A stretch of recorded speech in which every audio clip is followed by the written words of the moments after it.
Hey guys, and welcome to another video today. We're going to be talking about the obviously news of Cam Newton going to the New England Patriots. Now, if you guys are new to the channel and you haven't already, please be sure to subscribe and leave a like on the video, as it does help me out a ton. As well as, go check out some other videos after you watch this one, because there's definitely something for you if you are a fan of the NFL or football in general. We do quiz videos, realistic rebuilds, mock drafts for fantasy football, redrafts of past drafts. For the last video, we just did a 2014 NFL draft redraft, so that's pretty cool. So please be sure to check all those out. That is going to help me a bunch as well. So I appreciate all of you guys for tuning in and watching. But yeah, obviously the big news here is Cam Newton, and he's going to be a New England Patriot. Something that we were kind of thinking was going to happen for a while, and never really formulated enough to where we actually believed it. It was kind of a rumor, but now it's an official move. So I don't have any notes or anything. I kind of just want to talk about it. I have the depth chart in front of me, and that's pretty much it. But yeah, I mean, I wasn't even going to make a video on this, at least not right away. Just for some fact that, it's big news, but it's not something I really was like, oh, I need to make a video on this, I guess. But then I came to think about it. It's like, hey, what else do I got to talk about in the NFL? This is one of the bigger things to do right now. So sorry about no face cam as well. I just ate. I'm playing Warzone with my friends right now. So I was like, let's just pump a quick video out about this and just kind of talk about it, get my initial reactions and thoughts, because we were talking about it a little bit. Now, the first thing I'm going to say right away is it helps everyone out in New England so much getting Cam Newton. It's a 1 year up to $7.5 million deal, I believe. So it's pretty good for them to get a guy like Cam Newton. But yeah, so kind of what I'm thinking, I'm going to go the player side, and then I'm going to go the team side. So player side, for Cam, I mean, this is a guy who, at 31 years old, was out of the NFL basically after the Panthers got rid of him. I think that he's humbled a lot more now, because before, in the league, Cam Newton was very much, like him or love him, he was more of a cocky guy out there. He had fun playing the game, but he did it in a way that he knew he was better than a lot of other players, and he was for such a long time. We started to see that kind of decrease the past couple of years due to injuries and such, and so it was a little bit weird to see him start to fizzle out, because this is a guy that was one of the most entertaining people to watch for so long.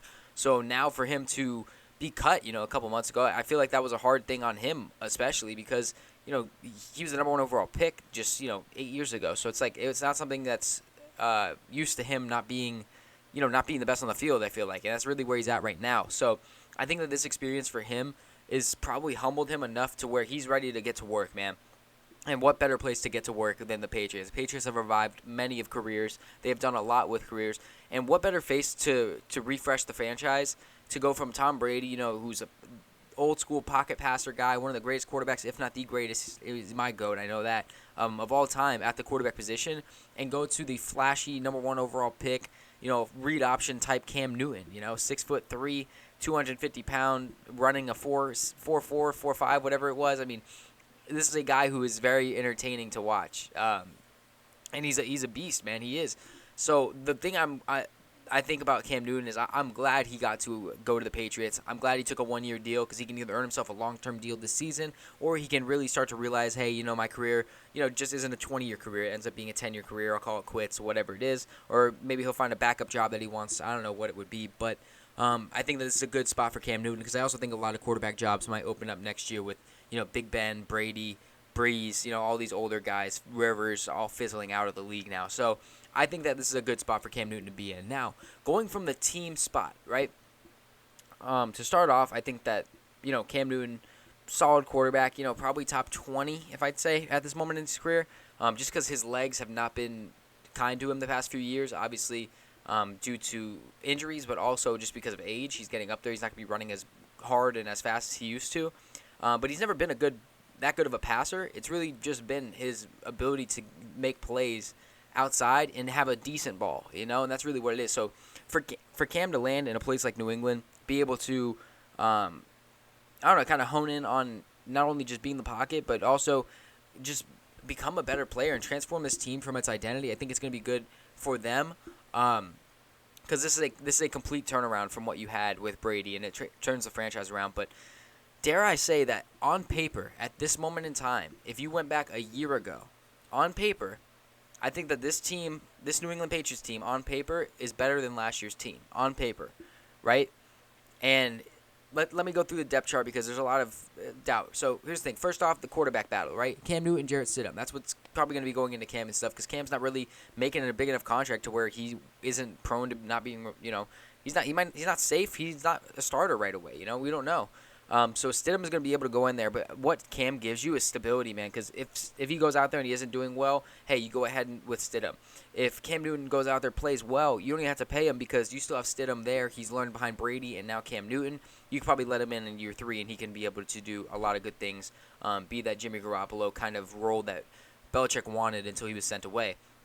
Running backs, you still have Michelle, you have White, you have Burkhead, and Damian Harris, who was a day 2 pick last year, I believe, and he's gotten a lot of praise from a lot of players and a lot of people in the facility and just around New England for being a solid running back. So those are 4 very solid running backs. They all do kind of different things. So it's a very good I don't even know the word, quintuple, or it's a quad. That's all I know. But whatever it is, there's 4 running backs that are good, and they can do different things. So the rotations are going to be good. The depth is going to be good. If Sony Michel goes out and you have to use Harris or whatever it is, you have the depth of having it. Then you look at the receiver position, man. I love the depth that they have at this receiver position. Now let me go over it for a second, right? You now have 3 healthy starting receivers. Edelman, Sanu, Harry, right? Is it the greatest trio in the NFL? No. But when you look at it, Edelman, he never really lost a step. He was still playing very well. It's just injuries were hurting him last year. Now he's going to be coming into the season healthy. Sanu, same kind of situation. Injuries were holding him back. He was in a new situation. It was just a very weird time for Sanu. So now for him to be a solid number 2 and learn this offense completely, I think he's ready to go. N'Keal Harry was a first round pick last year. I think he was the second wide receiver taken in the draft last year. He has a lot of talent, a lot of potential. A lot of people in today's day and age like to write people off after a bad rookie year. He was dealing with injuries. When he came out, he had a couple good games, and then they just kind of buried him in the depth chart. Now, is that N'Keal's fault? Is that the team's fault? Personally, I think that a team like Bill Belichick, Patriots, I think they're a team that, hey, if we're spending first-round capital on a wide receiver, I'm not going to go throw him out here and get him injured when he's not fully healthy. It's not worth it to me. I'm going to protect my investment for the years to come. Now N'Keal Harry comes down here, wide receiver 3. He's going to be able to do a lot more. And remember, first-round pick, he has the talent. It's just a matter of can he translate it to the NFL. We'll see. But personally, from watching him in person in college, I think that he has all the talent in the world to be a solid receiver in the NFL. Then the depth behind them.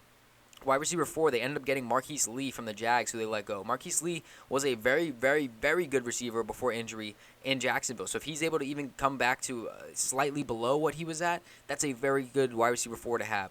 Then you add Jacoby Myers, who had a good rookie season last year, and then Damiere Byrd from the Cardinals, who also had a lot of good targets last year from Kyler Murray and the Cardinals, and was kind of out there a lot compared to how many receivers they had last year. I mean, he was there over guys like Isabella and Hakeem Butler and Keyshawn Johnson, guys that they drafted a little bit higher. So, Bird has the thing. I mean, they still have Matt Slater and Gunnar Olszewski. I don't even know how to say it, but they both are always there. Slater's always been there. He's a special teamer, but Olszewski or whatever, how does he say his name? He had some snaps last year. So anyway, the depth of the receiver position, if an Edelman or a Harry or a Sanu or someone goes out, you have 3 solid guys that can fill in there and at least, plug the hole. They don't have to fill the shoes, but they can plug the hole.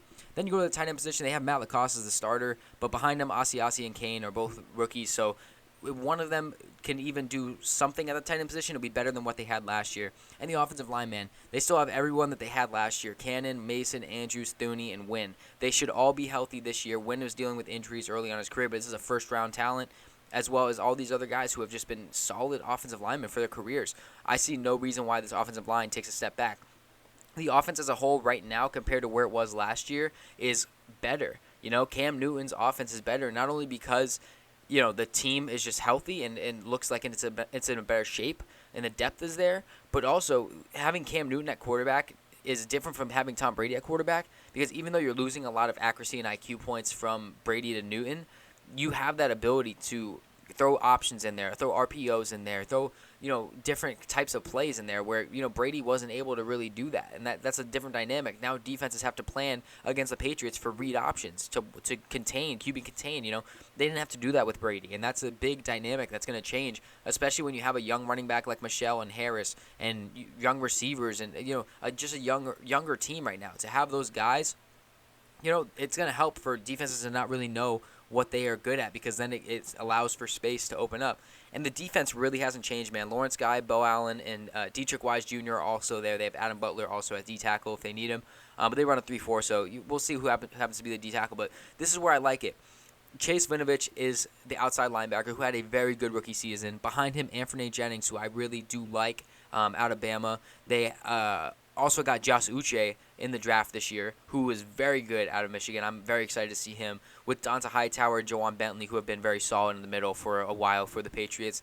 And then the secondary, McCourty twins are both there, Patrick Chung and Stephon Gilmore. That's not changing. And then behind them, Jonathan Jones, J.C. Jackson, who have played very, very good at what they have accomplished from deeper in the depths of the corner chart. And plus Adrian Phillips and then their second-round pick, Kyle Duggar, are both backups to Chung and McCourty. I mean, that is a lot of depth. You can move them around. You can do different personnels. You can have a lot more secondary pieces out there than you need. So even if, you're not a big fan of Josh Uche or John Simon or even Winovich, you have these guys where you could throw Kyle Duggar down and have him be a sub linebacker. You can do all these different things. There's a lot of different, there's a lot of different sets that they have that are ready for them to do. And when you look at it, I think this team is in a better place right now. So adding Cam Newton, going from Jarrett Stidham to Cam Newton is a big upgrade just simply because we don't know what we're getting out of Stidham. So now that you have Cam Newton, we know for a fact this team is still a playoff contender. This is arguably still the best team in the AFC East just because they got Cam Newton to replace Brady instead of Stidham be replacing Brady. It's going to be a battle between them and the Bills, I think, for the actual AFC East title. If everyone stays healthy, if Cam goes down, it's going to be weird because it's going to be like, hey, how's Stidham going to do? Let's see what happens, But I think if this team stays healthy, this team has a chance of winning the division again. And that's nothing to say against the Bills because I'm a huge Bills fan. I'm a huge Stephon Diggs fan, Josh Allen fan. I love it. But this is a team that's still ready to compete, even though they're not as sexy as they once were, winning, Super Bowl after Super Bowl. The Josh McDaniels, the Bill Belichick way is just such a good way of football that they are never, the reason they were so good last year is because they had one of the best defenses arguably of all time, just statistically, on their team last year. And that really hasn't changed. Nothing really about that has changed. It's just the offense, and arguably you could say it's gotten better this year than it was last year. So let me know what you guys think about the Cam Newton acquisition in the comment section below. I think this is big for fantasy. I know as soon as my brother texted me, he said, Cam Newton, WTF, right? I just ran right to my Dynasty League and picked him up because I was like, wherever Cam goes, I know I want him on my team because he's going to be selling for upside. Picked him up. I got him. So we're safe there. Let me know what you guys got him in your leagues. But, just let me know what you guys think about this acquisition. If you're a Patriots fan, how are you looking at it? I'm just like the next guy. I don't really care to see the Patriots on top for another 20 years, But, I'm excited for Cam Newton. I'm excited for this team because without Brady, I'm just interested to see kind of how it looks, how it feels, how it works, And for Cam Newton to be out there, this is going to be a fun team to watch, man. I think they're going to be able to do a lot of good things, a lot of cool things. It just makes football better, man. I've said it before. There's only really one bad team in the NFL right now, and I think it's the Washington Redskins, who are just, as a roster, just not there yet. But other than that, I think that any other team in the NFL, there's something on that team that's like, man, I really want to watch that. Like that's somebody I can do. I can't really say that. Chase Young for the Redskins, I guess. But the Jaguars, they're around there too. They're kind of shying away from it. But I mean, even then, just Gardner Minshew is a thing to look at. But yeah, man, that just kind of goes to show, man, the NFL is just at a great point right now. The talent levels are insane. It's pretty much anyone's game, man. Divisions are getting harder and harder. Teams are getting better and better. I can't wait to see what happens. Let me know what you guys think about the Cam Newton acquisition. Let me know what you guys think about your own team. Let me know what your team is in the comment section below. And we are getting closer to a fantasy football season. I've talked about it earlier on, but if you guys are interested in doing a subscriber league, I'm going to be looking to do that probably coming up later in July. So just let me know what you guys think about that. Let me know if that's something you want to be interested in. I'll end up having a sheet or something like that, or a spreadsheet or something, so that you guys can fill it out and I can pick from there. But anyway, like I said, if you guys did enjoy the video, please be sure to leave a like on it. It does help me out a bunch. If you didn't, just refresh the page, check it out again. Let me know what you think the second time. There's plenty of videos up. You've probably seen them on the screen at this moment in time. So go check out that 2014 redraft. It was super fun. Me and my boy Hunter went through all the picks. It was a little bit longer of a video, so make sure to do it while you're maybe doing some homework or something. If you're in a summer class or playing some video games, definitely do that. Or go check out any of the other redrafts or talk videos that we've done. But like I said, if you did enjoy it, please be sure to leave a like, and I'll see you guys in the next one. Peace.